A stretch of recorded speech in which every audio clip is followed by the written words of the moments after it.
एक समय शीतलपुर गांव में किशोर नाम का एक ब्राह्मण रहता था। उसका एक बेटा था जिसका नाम था भोलू। भोलू मूर्ख तो नहीं था, परंतु बहुत शरारती और फेंकू किस्म का व्यक्ति था। इसी कारण अक्सर गांव वाले इसकी शरारतों से परेशान होकर उसकी शिकायत लेकर प्रतिदिन उसके घर आते थे। इसलिए किशोर उससे बहुत परेशान हो चुका था। इसी तरह एक दिन, आज मैं तुझे जिंदा नहीं छोड़ूंगा नालायक, तूने मेरा जीना हराम कर दिया है। अरे बस बस करो बापू बस, अब से आपको मेरी तरफ से कोई शिकायत नहीं मिलेगी, क्योंकि अब मैं यह घर ही नहीं बल्कि ये पूरा गांव छोड़कर जा रहा हूँ। तेरा तो रोज का यही नाटक है कमबख्त। देखता हूँ अगर तू अभी इस घर को छोड़कर नहीं गया तो मैं खुद ही तुझे धक्के मारकर इस घर से भगा दूंगा। जा, अब दूर हो जा मेरी नजरों से। ठीक है बापू, मैं जा रहा हूँ। अब मैं आपको तभी शकल दिखाऊंगा जब मैं कुछ बन जाऊंगा।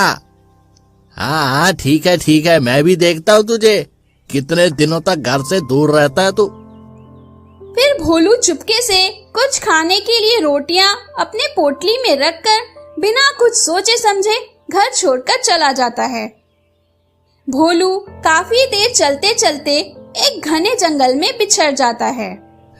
हाय, ये मैं कहाँ आ गया? यहाँ तो दूर दूर तक जंगल ही जंगल दिख रहा है। जरूर यहाँ पर जंगली जानवर भी होंगे। लगता है मैंने जोश में आकर घर छोड़कर बहुत बड़ी गलती कर दी। पर अब ऐसा सोचने से क्या फायदा? अब तो मैं वापस अपने घर भी नहीं जा सकता हूँ। चलो आगे देखते हैं, शायद मेरी फूटी किस्मत चमक ही जाए। भोलू कुछ समय तक यूं ही चलता रहा। तभी उसे रास्ते में एक पेड़ के नीचे बैठे हुए एक ऋषि मुनि दिखाई पड़ते हैं। फिर भोलू उन ऋषि मुनि के पास जाता है। बाबा जी, आप इस घने जंगल में यहाँ इस पेड़ के नीचे बैठकर क्या कर रहे हो? क्या आपका इस दुनिया में कोई नहीं है जो यहाँ अकेले बैठे हो? बेटा, मैं कई दिनों से भूखा हूँ और मेरे पास कुछ खाने के लिए व्यंजन भी नहीं है। बेटा, अगर आपके पास कुछ खाने के लिए हो तो मुझे दे दो, भगवान तुम्हारा भला करेगा। भोलू मन ही मन सोचने लगा, अरे मैंने तो बापू की अलमारी से काफी रोटियां चुरा ली थी। अगर मैं उसमें से कुछ रोटियां इस बुढ़े को खाने के लिए दे दूंगा, फिर भी मेरी पोटली में काफी रोटियां खाने के लिए पड़ी ही रहेंगी और रोटियां खराब होने से भी बच जाएंगी। ठीक है बाबा, यदि तुम्हें कुछ खिलाने से मेरा भला हो जाएगा तो मैं जरूर तुम्हें कुछ खाने के लिए दूंगा। फिर भोलू अपनी पोटली से कुछ रोटियां निकालकर उन ऋषि मुनिवर को दे देता है। चलो, जिंदगी में आज पहली बार मेरे हाथों कोई अच्छा कार्य हुआ, वरना आज तक तो मुझे लोग शरारती ही कहा करते थे। खाना खाने के बाद ऋषि मुनिवर जी प्रसन्नता पूर्वक भोलू से कहते हैं, मैं तुम्हारे इस व्यवहार से बहुत प्रसन्न हूँ। तुमने मेरी सहायता की है, बदले में अब मेरा भी फर्ज बनता है कि मैं तुम्हारी भी सहायता करूं। बोलो बेटा, तुम्हें क्या चाहिए? बाबा क्यों मजाक कर रहे हो? भला आप इस उम्र में मुझे क्या ही दे सकते हो? बाबा तुम तो हर हाल से फटीचर लगते हो। बेटा, मेरी वेशभूषा पर मत जाओ, बस तुम एक बार मांगो तो सही। मैं तुम्हारे मांगे अनुसार वह चीजें प्रदान करने का प्रयास करूंगा। ठीक है बाबा, यदि ऐसा है तो जो भी आपके पास अमूल्य वस्तु हो वो मुझे दे दो। तभी ऋषि मुनिवर जी भोलू को एक शंख देते हैं। आई, ये तो एक मामूली सा शंख है। अरे बाबा, ये मामूली शंख कैसे अमूल्य हो सकता है? लगता है बुढ़ापे में आपका दिमाग सटिया गया है। अरे बेटा, ये कोई साधारण नहीं है, ये एक अद्भुत और दिव्य यंत्र है। जिससे हम ईश्वर का आवाहन कर सकते हैं बेटा। परंतु ये कैसे होगा बाबा? मूर्ख बालक, पहले मेरी बात को ध्यान पूर्वक सुनो।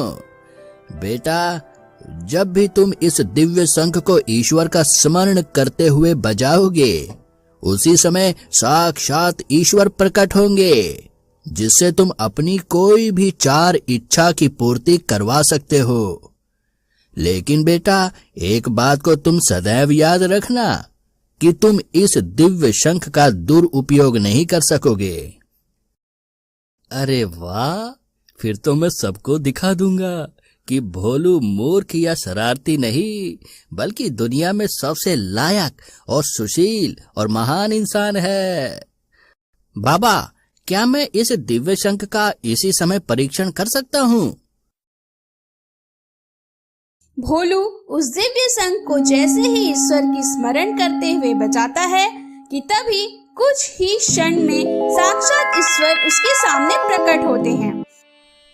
क्या बात है पुत्र, तुमने मुझे किस उद्देश्य से स्मरण किया है? ईश्वर को साक्षात प्रकट देखते हुए भोलू बहुत आश्चर्यचकित रह गया। हे परम पूज्य परमात्मा, आपके चरणों में मेरा कोटि कोटि प्रणाम। खुश रहो पुत्र, बोलो पुत्र, मैं तुम्हारी कौन सी इच्छा को पूर्ण करूं? हे परम पूज्य परमात्मा, मैं इस घने वन में खो गया हूँ। मुझे एक मार्गदर्शक की आवश्यकता है जो मार्ग दिखा सके, जिससे मैं कभी भी अपना मार्ग ना भूल सकूं। तथास्तु पुत्र। इतना कहते ही वहाँ पर एक दिव्य हंस प्रकट होता है। उस दिव्य हंस को प्रकट होते ही ईश्वर वहाँ से अदृश्य हो गए। हे दिव्य हंस, मुझे निरंजनपुर गांव में मेरी बुआ के घर ले चलो। उनसे मिले मुझे काफी दिन हो गए हैं। जैसी आपकी आज्ञा बालक, तुम मेरे पीछे पीछे चलो, मैं तुम्हें तुम्हारे मंजिल तक ले चलता हूँ। तभी भोलू उस दिव्य हंस के पीछे पीछे चल पड़ा।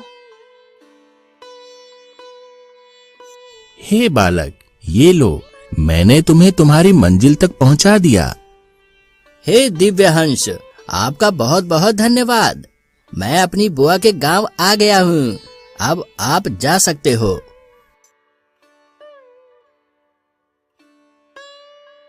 कुछ देर बाद भोलू अपने बुआ के घर पहुंच जाता है। बुआ, ओ बुआ, बुआ प्रणाम। अरे भोलू, जीते रहो बेटा, जुग जुग जियो। बेटा, आज अचानक से तुम्हारा कैसे आना हुआ? सब ठीक तो है ना बेटा?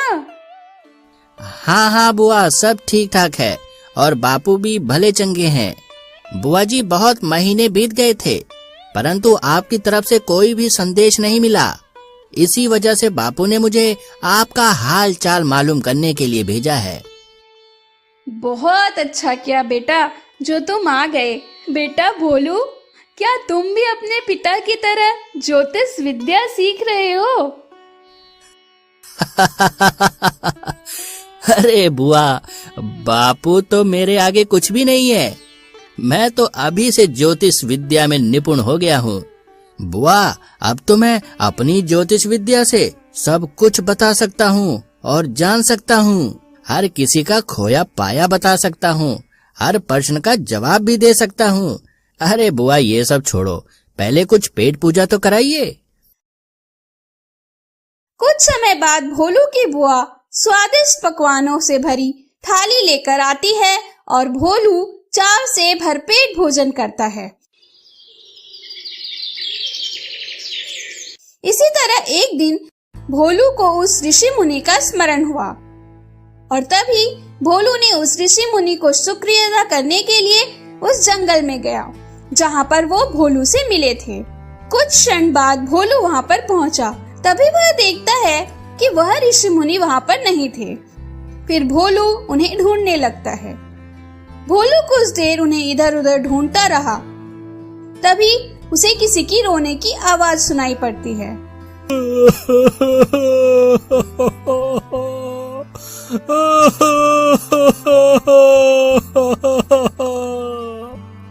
आवाज सुनकर भोलू उसके पास गया। क्या हुआ गिद्ध महाराज, तुम क्यों रो रहे हो? बताओ मुझे क्या हुआ है? मनुष्य, मैं तुम्हें क्या बताऊं? मेरी आंखों के सामने वह दुष्ट तांत्रिक मेरे गुरुजी का अपहरण करके ले गया और मैं कुछ नहीं कर सका। अरे गिद्ध महाराज, मुझे बिल्कुल भी समझ में नहीं आ रहा है कि तुम क्या कहना चाहते हो। कृपया मुझे विस्तार से समझाओ। तभी वह गिद्ध भोलू को विस्तार से बताने लगा।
हे गिद्ध महाराज, वह तुम्हारे ही गुरु नहीं बल्कि मेरे भी गुरु हैं, क्योंकि उन्होंने मेरी बहुत सहायता की है, तो मेरा भी फर्ज बनता है कि मैं अब उनकी सहायता करूं। तुम चिंता मत करो, मैं उन्हें उस दुष्ट तांत्रिक से बचा कर रहूंगा। तभी भोलू उन ऋषि मुनि द्वारा दिए गए संग को ईश्वर का स्मरण करते हुए बजाने लगा। क्या बात है पुत्र, इस बार तुमने मुझे किस उद्देश्य से स्मरण किया है? हे परम पूज्य परमात्मा, मेरे गुरुदेव को किसी दुष्ट तांत्रिक ने उनका अपहरण करके अदृश्य हो गया है। मुझे आपके हंस के मार्गदर्शन की पुनः आवश्यकता है। कृपया मेरी दूसरी इच्छा पूर्ण की जाए। तथास्तु पुत्र। उसके बाद भोलू उस हंस के पीछे पीछे चल पड़ा। कुछ समय पश्चात वह हंस भोलू को लेकर एक डरावनी गुफा में लेकर गया और फिर वह हंस वहां से अदृश्य हो गया। उसके बाद भोलू देखता है, ओम भग भुगे भगनी भगोदरी, ओम भग भुगे भगनी भगोदरी, ब्रह्म से गिलिम्बना, ओम भट स्वाहा। ओम भग भुगे भगनी भगोदरी, ओम भग भुगे भगनी भगोदरी, ब्रह्म से क्लिम्बना, ओम भट स्वाहा।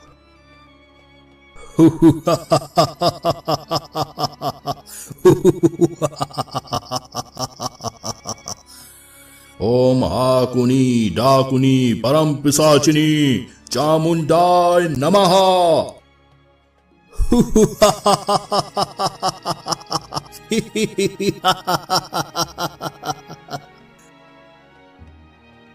मूर्ख साधु, आज मैं तुम्हारी बलि देकर तुम्हारी दिव्य शक्तियों को अपने अधीन करके इस पूरे ब्रह्मांड में राज करूंगा।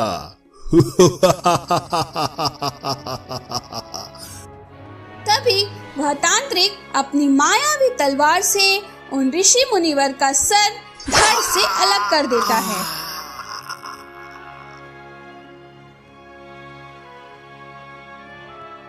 और फिर दोबारा से वह अपनी हवन तपस्या प्रारंभ कर देता है।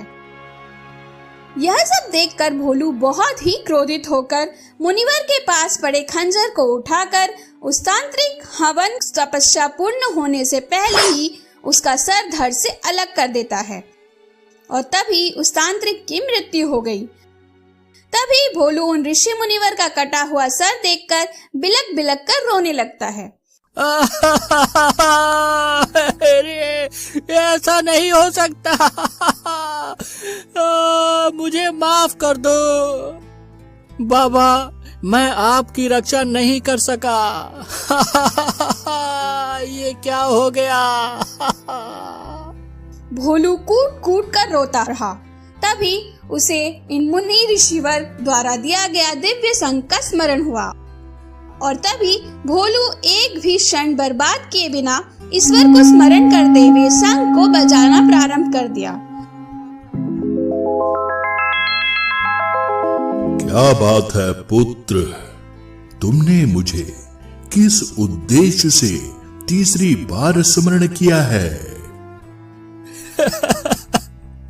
हे परम पूज्य परमात्मा, मेरी मदद कीजिए। क्या बात है पुत्र, तुम क्यों रो रहे हो? बोलो पुत्र। हे परम पूज्य, एक दुष्ट तांत्रिक ने मेरे गुरुवर का सिर काटकर उनकी मृत्यु कर दी।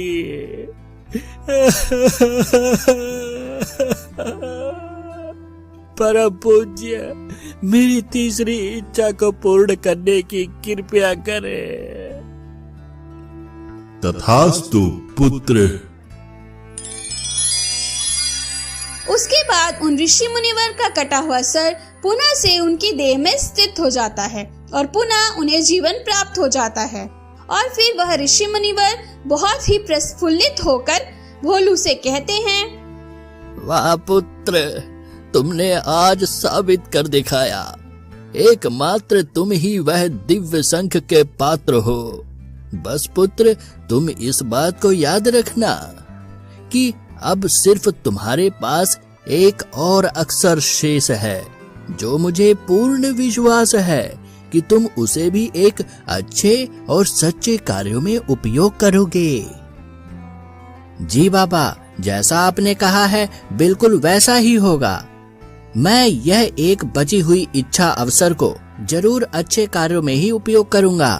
तो ठीक है बाबा, अब मुझे आज्ञा दीजिए, मैं अपनी बुआ के घर चलता हूँ, वह मेरा इंतजार कर रही होंगी।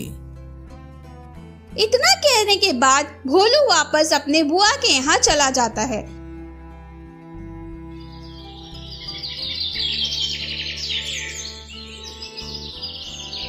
ऐसे ही कुछ दिन बीत जाते हैं। धीरे धीरे भोलू पूरे गांव में एक विद्ध पंडित के नाम पर विख्यात होने लगा, परंतु सच तो यह था कि उसे बिल्कुल भी विद्य ज्ञान नहीं थी।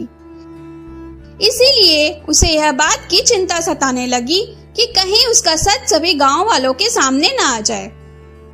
इसी तरह एक दिन उनके घर पर एक औरत आती है और भोलू से कहती है, अरे बेटा, मैंने तुम्हारे बारे में बहुत कुछ सुना है कि तुम एक विद्वान पंडित हो, तुम्हें हर चीजों का ज्ञान है। क्या तुम मेरी खोई हुई बैल के बारे में बता सकते हो कि वह इस समय कहाँ पर है? हाँ चाची, जरूर यही रुकिए, मैं अभी अपनी विद्वान ज्ञान से पता लगाकर बताता हूँ। भोलू ऐसा कहकर घर के अंदर चला जाता है और बहुत ही चिंतित हो जाता है। तभी जल्दी से ईश्वर को स्मरण करते हुए वह दिव्य शंख बजाता है।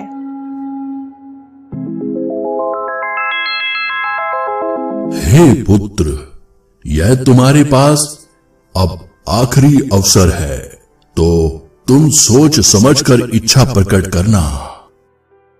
भोलू काफी देर सोचने के बाद ईश्वर के सामने अपनी इच्छा प्रकट करता है। हे परम पूज्य परमात्मा, मेरी आखिरी इच्छा यह है कि आप मुझे दिव्य दृष्टि का वरदान प्रदान करें, जिससे मैं लोगों की सहायता कर सकूं। ठीक है पुत्र, ऐसा ही होगा। तथास्तु। तभी भोलू अपनी दिव्य दृष्टि ज्ञान से उसके बैल के बारे में बताता है। इसी तरह अब भोलू एक सच्चा विद्वान के नाम से माने जाने लगा। इसी तरह कुछ वर्ष बीत जाते हैं और अब भोलू की बुआ ने उसका विवाह एक जाने माने पंडित की पुत्री से करा दिया। एक दिन भोलू और उसकी अर्धांगिनी दोनों अपने पिता किशोर से मिलने के लिए सीतलपुर की यात्रा में निकल पड़ते हैं। कुछ समय बाद उनकी मुलाकात वह ऋषि मुनिवर से होती है। प्रणाम बाबा। बाबा, आज आपकी वजह से ही मैं अपने जीवन में इतना सफल व्यक्ति बन पाया हूँ। आपका यह एहसान मैं कभी नहीं भूल सकता।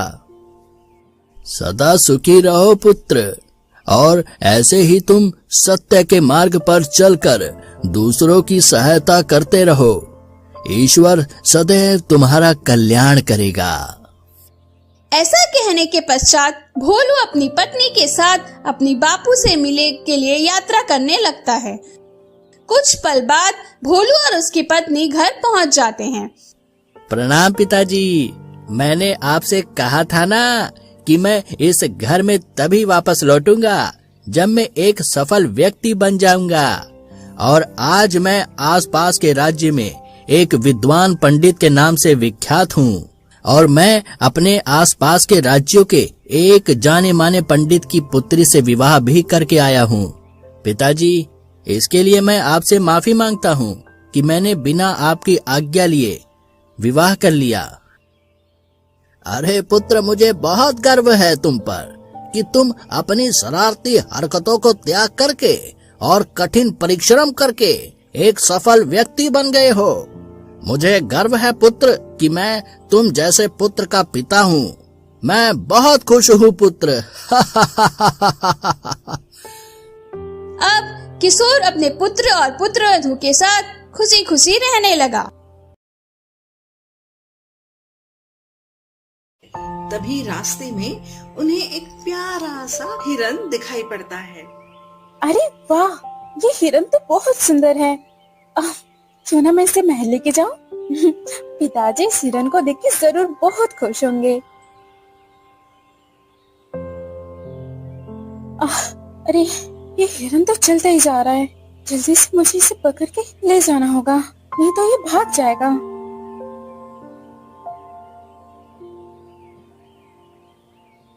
कुछ देर बाद वह हिरन एक घने जंगलों में जाकर रुकती है। राजकुमारी उस हिरन के पीछे चलते चलते काफी घने जंगलों में आ जाती है। अरे ये कहाँ आ गई मैं? पिताजी ने तो कहा था ज्यादा दूर मत जाना, और इस हिरन के चक्कर में मैं ज्यादा ही अंदर आ चुकी हूँ। कोई है, कृपया मेरी मदद करो। राजकुमारी को अब बहुत डर लगने लगा था।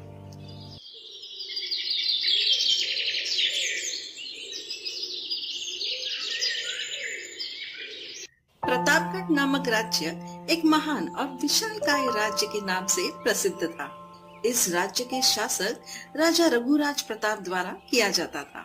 राजा रघुराज प्रताप के लिए सबसे अनमोल खजाना उनकी पुत्री राजकुमारी थी, जिन्हें वो अपनी जीवो जान से चाहते थे। राजकुमारी की सुंदरता की चर्चा दूर दूर तक फैली हुई थी। राजा को अपनी पुत्री के विवाह के लिए एक सुशील और ईमानदार राजकुमार की खोज थी। इसी तरह एक दिन राजकुमारी अपने पिता राजा से कहती है, पिताजी, आपने हमारी जिंदगी में कभी भी किसी भी चीज की कमी महसूस नहीं होने दी। आप दुनिया के सबसे अच्छे पिताजी हैं। बेटी, भला इस संसार में कौन ऐसा पिता होगा जो अपने वंश के लिए न जीता हो? बेटी, तुम्हारी खुशी में ही तो मेरी खुशी झलकती है। पिताजी, बहुत दिन से मेरा मन कर रहा है कि जंगल में जाके सुंदर सुंदर फूलों और बगीचों का आनंद उठाया जाए। वैसे भी काफी वक्त हो चुका है कि मैं महल से बाहर गई हूँ, तो अगर आपको कोई दिक्कत ना हो तो क्या मैं जाके आ सकती हूँ? जैसी तुम्हारी मर्जी बेटी। मैं अभी मंत्री जी से कहकर रथ तैयार करवाता हूँ। बस बेटी, तुम अपना ख्याल रखना और समय से पहले वापस लौट आना। जी हाँ पिताजी, बिल्कुल सही वक्त में मैं महल लौट आऊंगी। ठीक है बेटी, मैं अभी मंत्री जी को बुलाता हूँ और तुम्हारे जंगलों में जाने की व्यवस्था करवाता हूँ। मंत्री जी कहाँ हो आप? जल्दी से मेरे पास आओ, मुझे आपसे जरूरी काम है।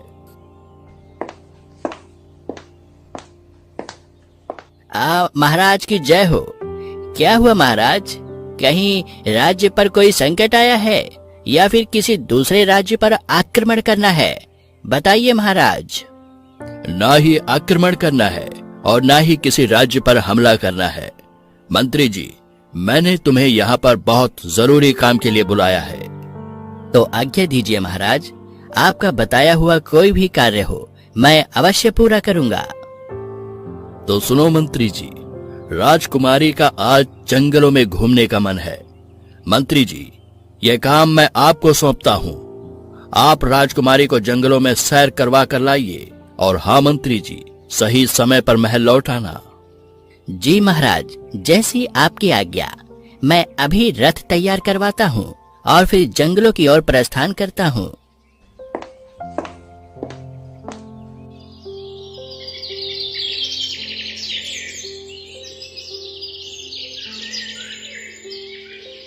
कुछ देर बाद मंत्री जंगल की यात्रा के लिए निकल जाते हैं।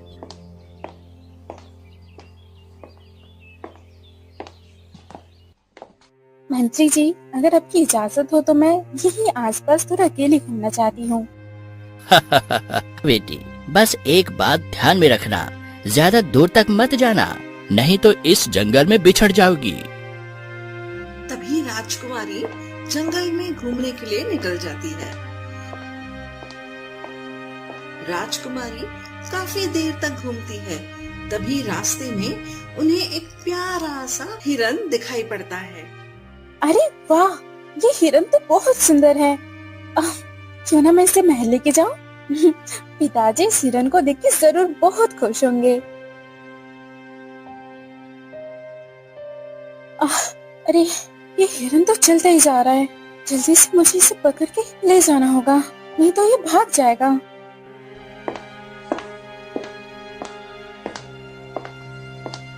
कुछ देर बाद वह हिरन एक घने जंगलों में जाकर रुकती है। राजकुमारी उस हिरन के पीछे चलते चलते काफी घने जंगलों में आ जाती है।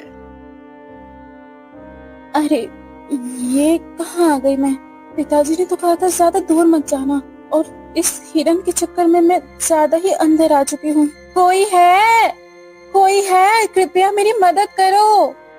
राजकुमारी को अब बहुत डर लगने लगा था, इसीलिए वह मदद के लिए चीख रही थी। तभी अचानक से एक प्रकाश उत्पन्न होता है और राजकुमारी और हिरन दोनों उस प्रकाश में समा जाते हैं और वहां से गायब हो जाते हैं।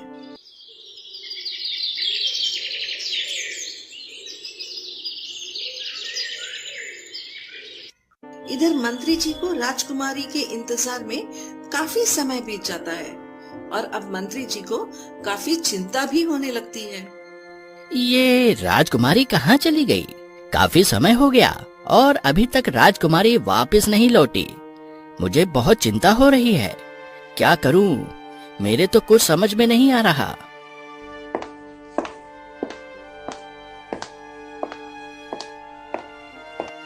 राजकुमारी जी, कहाँ है आप? राजकुमारी, कृपया आवाज दीजिए। आप जहाँ भी हो वापस आइए, हमें महल को भी जाना है। काफी टाइम हो गया है। राजकुमारी जी, कहाँ है आप? मंत्री जी राजकुमारी को काफी देर तक ढूंढते हैं, लेकिन उन्हें राजकुमारी कहीं नहीं दिखाई देती। हे भगवान, न जाने ये राजकुमारी इस जंगल में कहाँ गुम हो गई। काफी देर से ढूंढ रहा हूँ, लेकिन राजकुमारी कहीं नजर ही नहीं आ रही। अब मैं महाराज को कौन सा मुंह दिखाऊंगा? महाराज तो मुझे फांसी पर चढ़ा देंगे।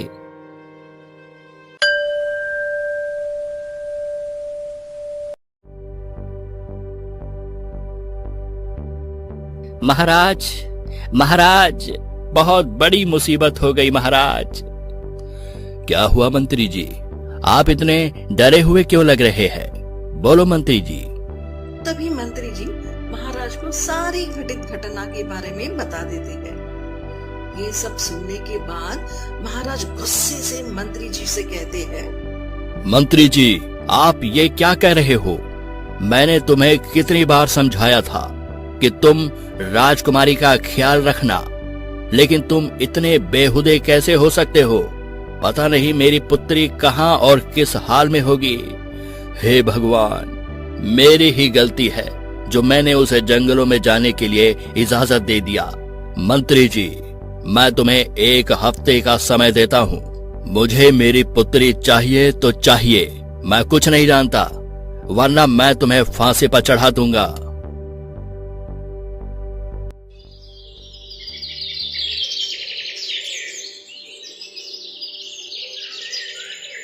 अगले दिन मंत्री जी और उनके सैनिक फिर से राजकुमारी को ढूंढने के लिए निकल जाते हैं।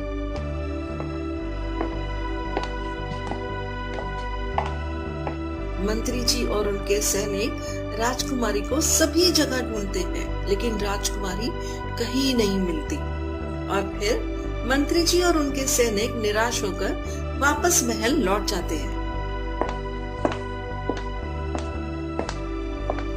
आइए मंत्री जी, आइए।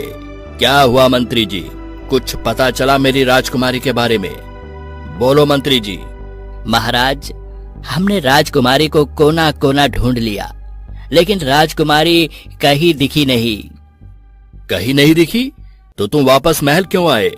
मैंने तुम्हें कहा था ना कि तुम महल वापस आना तो राजकुमारी को लेकर आना, वरना मैं तुम्हें फांसी पर चढ़ा दूंगा। मंत्री जी, तुम मेरे सामने से दफा हो जाओ, नहीं तो मैं अभी के अभी तुम्हारा सर धड़ से अलग कर दूंगा। महाराज, मुझे माफ कर दीजिए।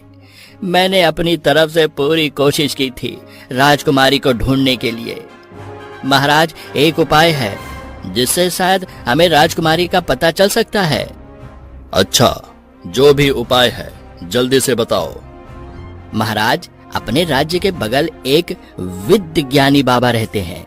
सुना है उनके पास लोग जो भी समस्या लेकर जाते हैं, वह ज्ञानी बाबा उन्हें कोई ना कोई उपाय जरूर बताते हैं।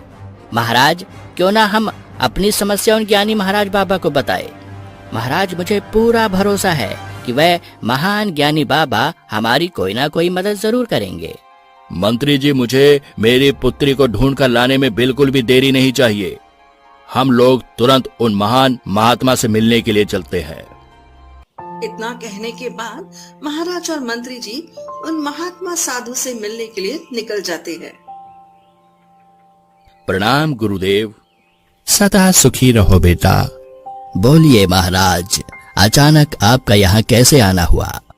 गुरुदेव, अब आप ही मेरी मदद कर सकते हैं। मैं आपके पास बहुत ही गंभीर समस्या लेकर आया हूँ। गुरुदेव, कृपया मेरी मदद करें गुरुदेव। कैसी समस्या राजन, बताओ जरा, मैं अवश्य तुम्हारी मदद करूंगा। गुरुदेव, मेरी पुत्री राजकुमारी राज मंत्री के साथ जंगलों की खूबसूरती का आनंद लेने गई थी, परंतु महाराज, राजकुमारी अचानक से पता नहीं कहाँ गुम हो गई और मैंने अपनी पुत्री को कहाँ कहाँ नहीं ढूंढा, लेकिन महाराज वह कहीं नहीं मिली। तुम चिंता मत करो राजन, उसका उपाय है मेरे पास, अभी बताता हूँ।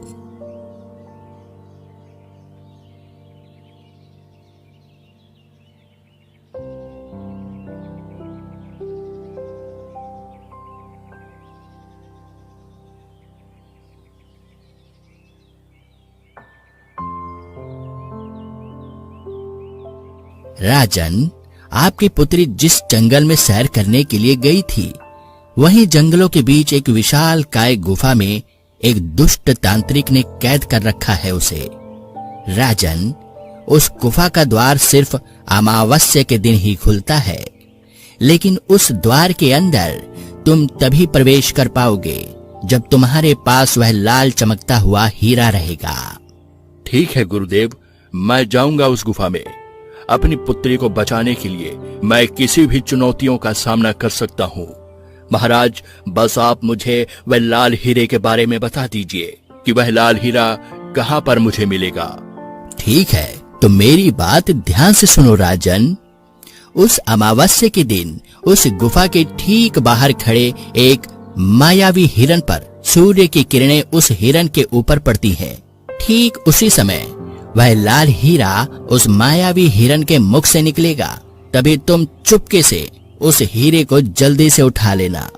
जैसे ही तुम उस लाल हीरे को उठाओगे, वैसे ही स्वयं वह गुफा का द्वार खुल जाएगा। उसके बाद उस हीरे को तुम गुफा में लेकर जाना। गुफा में बैठा वो तांत्रिक जैसे ही तुम्हें नजर आए, उस हीरे को तुम उसके सामने कर देना। उस हीरे की रोशनी जैसे ही उस तांत्रिक पर पड़ेगी, वह तांत्रिक मर जाएगा। आपका बहुत बहुत धन्यवाद महाराज। आपने जैसा कहा मैं बिल्कुल वैसा ही करूंगा। ऐसा कहकर राजा साहब और वह मंत्री दोनों लोग महल लौट जाते हैं।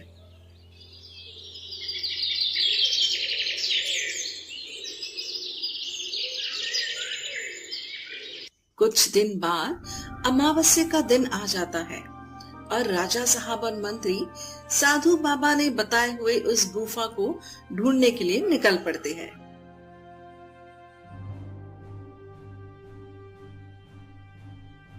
काफी समय बाद उन्हें वह गुफा मिल जाती है और राजा साहब को वो मायावी हिरण गुफा के बाहर ही दिख जाता है। मंत्री जी, साधु बाबा ने जैसा कहा था, ये तो ठीक वही हिरण दिखता है। मंत्री जी, अब हमें सिर्फ सूर्य की किरणें निकलने का इंतजार है। जैसे ही वह सूर्य की किरणें उस हिरण के ऊपर पड़ेंगी, उसी दौरान उसके मुख से वह लाल हीरा निकलेगा और उसी दौरान हमें वह लाल हीरा लेकर जल्दी से उस तांत्रिक की ओर प्रस्थान करना है, जिससे उस हीरे की चमक तांत्रिक पर पड़ते ही तांत्रिक की मृत्यु हो जाए। इसके बाद मेरी पुत्री राजकुमारी उस तांत्रिक की काली शक्तियों से मुक्त हो जाएगी। कुछ समय बाद सूर्य की किरणें प्रकाशित होने लगती है और उस हिरण के ऊपर पड़ती है। तभी वह मायावी हिरण के मुख से वह चमचमाता हीरा जमीन पर गिरता है और तभी महाराज जल्दी से उस हीरे को अपने हाथों में उठा लेते हैं।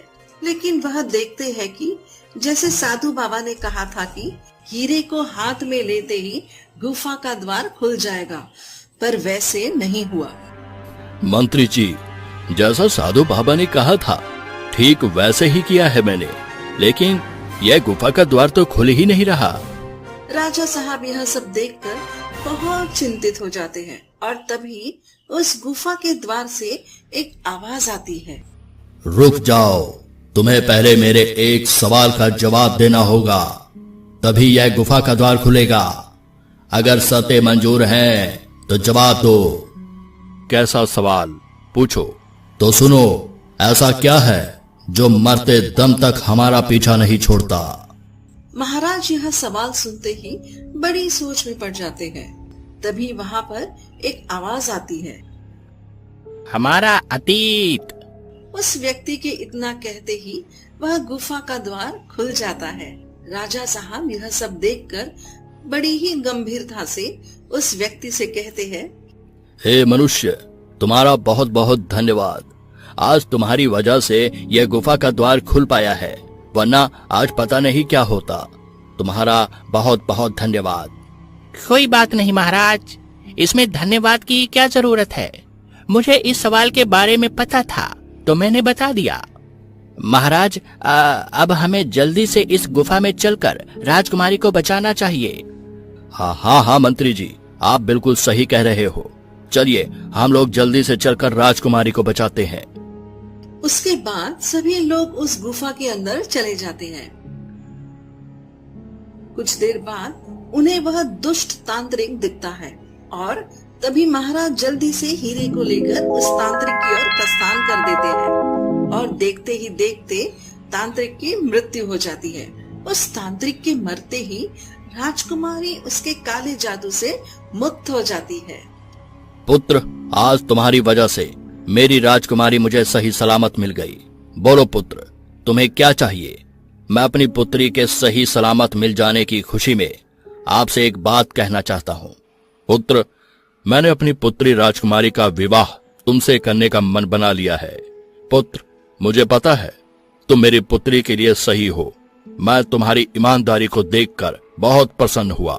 क्या ये रिश्ता आपको मंजूर है पुत्र?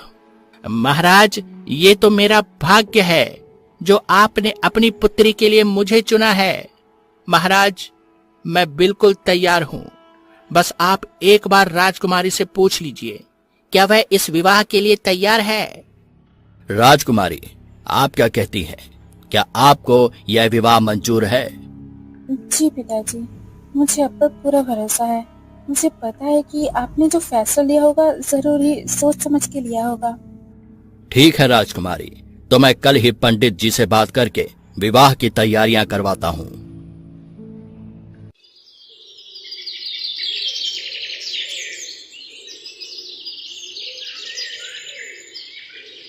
अगले दिन महाराज बड़ी ही धूमधाम से राजकुमारी का विवाह उस आकर्षक युवक से करा देते हैं।